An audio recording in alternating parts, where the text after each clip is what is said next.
Marcado. Dosvox, Pessoal, bom dia, boa tarde, boa noite, tudo bem com todos? Espero que sim, comigo está tudo bem.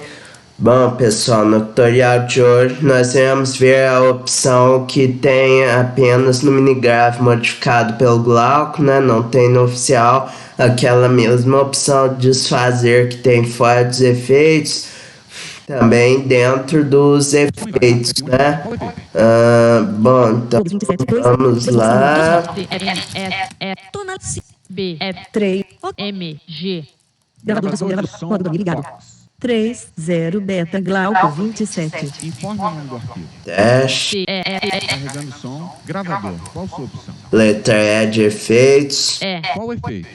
D de desfazer. D. Vou recuperar a última versão salva. Confirma? Daí funciona da mesma forma que na opção desfazer fora dos efeitos, né? Não N. Qual efeito? desiste, S. Retornei ao último som gravado. Confirma, ESC. Qual efeito? Desiste. Qual efeito? E outras teclas também desiste, fora o F8, que fala a hora, como normalmente no dosvox. Qual efeito?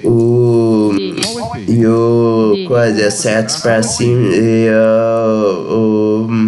e as outras teclas, sem ser o F8, o S, o N, todas Qual efeito? negam a operação, né? Bom, pessoal, no tutorial de hoje era isso. Espero que tenham gostado e até a próxima.